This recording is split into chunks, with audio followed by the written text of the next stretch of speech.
Good afternoon guys. चलिए welcome back to Rahman physics classes. आज हम लोग पढ़ने वाले हैं क्लास 12th का एक टॉपिक जो बहुत ही इंपॉर्टेंट क्वेश्चन है और अक्सर बिहार बोर्ड के बोर्ड एग्जामिनेशंस में आता रहता है ये क्वेश्चन 5 मार्क्स में। तो आज हम लोग पढ़ने वाले हैं हाइगेंस के द्वितीयक तरंगिका सिद्धांत की मदद से एक अपवर्तन के नियम का सत्यापन पढ़ने वाले हैं। ठीक है, तो इसकी शुरुआत करते हैं हम लोग। देखिए इस नियम में हम लोग क्या पढ़ेंगे। सबसे पहले देखिए इस नियम को सत्यापित करने के लिए हमको दो मीडियम लेना है। एक जो हमारा विरल मीडियम होगा, विरल माध्यम, और दूसरा जो होगा वो हमारा होगा सघन माध्यम। ओके, पहला मीडियम कौन सा है तो रेयरर मीडियम, और दूसरा कौन सा है डेंसर मीडियम।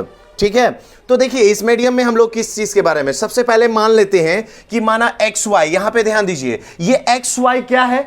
एक्स वाई एक समतल अपवर्तक सतह है जो μ1 और μ2 अपवर्तनांक वाले दो मीडियम्स को क्या कर रहा है, अलग करता है। यानी ये एक्स वाई क्या है, एक समतल अपवर्तक सतह है जो μ1 और μ2 अपवर्तनांक वाले दो माध्यमों को क्या कर रहा है, अलग करता है। अब देखिए इनमें प्रकाश की चाल कितनी है, C1 और C2। तो इन मीडियम में यानी पहले मीडियम में प्रकाश की चाल कितनी है C1, और दूसरे मीडियम में प्रकाश की चाल क्या है C2, जो कि पहला मीडियम हमारा विरल है, दूसरा माध्यम क्या है, सघन है, यानी कि डेंसर मीडियम है। ओके, अब देखिए यहां पे ए बी एक समतल तरंगाग्र है जो इसके बिंदु ए पर t बराबर 0 पर, यानी जब टाइम पीरियड 0 है तो इसके एक बिंदु ए पर एक तरंगाग्र कौन, वेव फ्रंट ए भी आपतित होता है आपतन कोण I पर। आपतन कोण I पर क्या होता है, आपतित होता है। अब सोचिए t बराबर t पर जब B से उत्पन्न द्वितीयक तरंगिका C पर पहुंचेगा, अगर यह मीडियम नहीं होता, ये मीडियम अभी अवेलेबल नहीं होता, उपस्थित नहीं होता, तो इसकी अनुपस्थिति में, एब्सेंट में, ये ए से उत्पन्न द्वितीयक तरंगिका कहां आता, डी पर। तो इस तरह ये सीधी नए तरंगाग्र की क्या होती स्थिति, यानी अपवर्तित तरंगाग्र की स्थिति होती, नए तरंगाग्र की। लेकिन ध्यान दीजिए ये सघन है यानी कि डेंसर मीडियम है, तो जब लाइट रे कहां से कहां आएगा, वेव फ्रंट रेयरर से डेंसर में, तो उसकी स्पीड कम जाएगी, और नॉर्मली ये स्पीड कम होगी तो डिस्टेंस भी कम होगी। तो हम लोग क्या करेंगे अब इस कंडीशन में, यानी कि दूसरे माध्यम की उपस्थिति में नए तरंगाग्र की स्थिति ज्ञात करने के लिए हम क्या करेंगे, बिंदु ए से, कहां से बच्चों, बिंदु ए से C2t त्रिज्या का, कितना त्रिज्या C2t, जहां C क्या है प्रकाश की चाल दूसरे माध्यम में, और ये टाइम लगेगा t, यहां से यहां तक t लगा तो यहां से यहां भी हमको टाइम उतना ही देना है, बट चाल बदल जाएगा। ठीक है, तो यहां पे चाल कितना हो गया, तो C2t त्रिज्या का चौंप लेते हैं, है ना, C2t त्रिज्या का क्या लेते हैं, चौंप लेते हैं, और इस चौंप पर C से एक क्या खींचते हैं, स्पर्श रेखा। अब इस तरह ये CE जो होगा यही अपवर्तित तरंगाग्र यानी नए तरंगाग्र की स्थिति होगी। तो सबसे पहले हम लोग क्या करेंगे, XY एक समतल अपवर्तक सतह है जो μ1 और μ2 अपवर्तनांक वाले दो माध्यमों को अलग करता है। इनमें प्रकाश की चाल C1 और C2 है। ठीक है, इनमें प्रकाश की चाल कितना है, तो इस माध्यम में प्रकाश की चाल है C1 और इसमें प्रकाश की चाल कितनी है C2, है ना, और ये मीडियम इसका जो अपवर्तनांक है वो μ1 है और इसका अपवर्तनांक μ2 है। अब देखिए AB एक समतल तरंगाग्र है जो बिंदु A पर आपतित होता है आपतन कोण I पर। ठीक है, t बराबर 0 पर। अब देखिए दूसरे माध्यम की अनुपस्थिति में, एब्सेंट में, ये जो CD होगी ये नए तरंगाग्र की स्थिति होगी। CD जो होगी वो नए तरंगाग्र की स्थिति होगी, क्योंकि यहां जितना दूर इधर आएगा उतना ही दूर इधर आएगा अगर ये माध्यम नहीं रहेगा तो। लेकिन अब इस कंडीशन में AD और BC बराबर होगा और दोनों का मान होगा C1t के बराबर। C1t क्यों, क्योंकि दूरी बराबर होता है चाल गुने समय, तो इस मीडियम में चाल कितना है C1 और टाइम टेकन कितना हुआ t, तो सो इज इक्वल टू हो गया AD is equal to BC, BC is equal to C1t।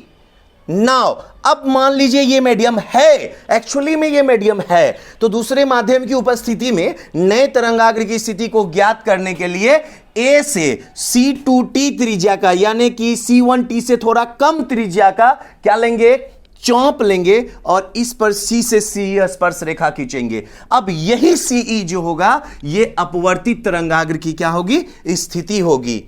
So finally इस कंडीशन में ए ई जो होगा वो C2T के बराबर होगा, इक्वेशन सेकेंड मान लेंगे। अब चलिए एक right angle triangle A B C में साइन आई बराबर बी सी बाई ए सी, क्योंकि ये लंब बटा कर्ण यानी कि परपेंडिकुलर बाय हाइपोटेन्यूज। अब देखिए यहां पे बी सी हो गया P और बाय H यानी ए सी। अब BC का वैल्यू C1T, AC तो AC, इक्वेशन थर्ड।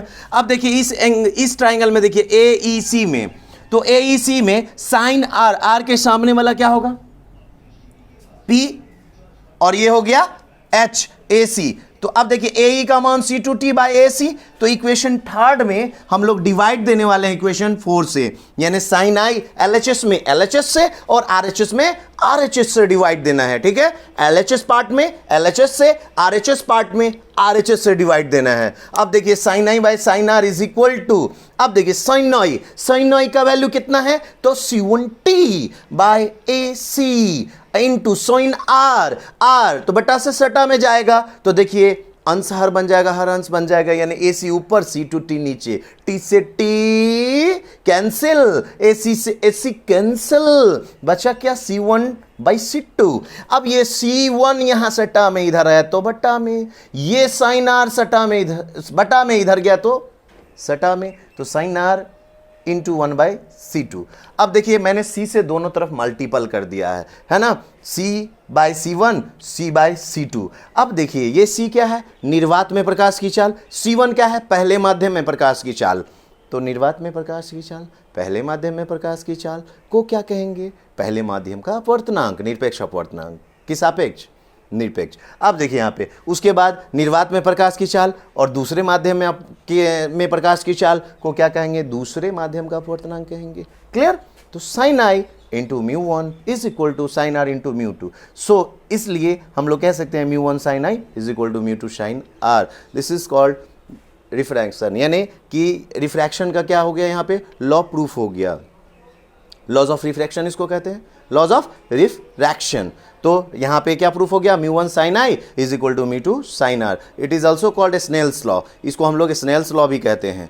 और साथ ही साथ डायग्राम को देखने से यह पता चल रहा है कि आपतित तरंगाग्र, अपवर्तित तरंगाग्र और आपतन बिंदु पर डाला गया जो अभिलंब है, ये तीनों एक ही तल में है। फाइनली हो गया कि यहाँ पे अपवर्तन के नियम का क्या हो रहा है, सत्यापन हो रहा है। ओके, तो गाइज आप नेक्स्ट वीडियो बहुत जल्द हम लेकर के आएंगे और उम्मीद करते हैं कि आप इस वीडियो अगर अच्छा लगे तो आप प्लीज़ हमारे चैनल को ज़्यादा से ज़्यादा सब्सक्राइब करें, लाइक करें। ठीक है, और आप जितना ज़्यादा सब्सक्राइब और लाइक करेंगे हम उतनी ही ज़्यादा वीडियो आपके लिए लेकर के आएंगे। और बस आप लोग इसी तरह सब्सक्राइब और लाइक करते रहें और हमारे वीडियो को देखते रहें। ठीक है, नेक्स्ट वीडियो बहुत जल्द आएंगे और जब VVI क्वेश्चन की सीरीज़ मैं ला रहा हूँ only for Bihar board examination. Bihar board के लिए जितने भी VVI क्वेश्चंस हैं उसका मैं सीरीज़ ला रहा हूँ, लॉन्ग क्वेश्चन का अभी फ़िलहाल। तो लॉन्ग क्वेश्चन की सीरीज़ के लिए अगर आपको देखना है वीडियो तो प्लीज़ आप सब्सक्राइब कर लें मेरे चैनल को, ताकि आपको पहले से इन्फॉर्मेशन मिल जाए about my video and topics. Okay, thank you, bye.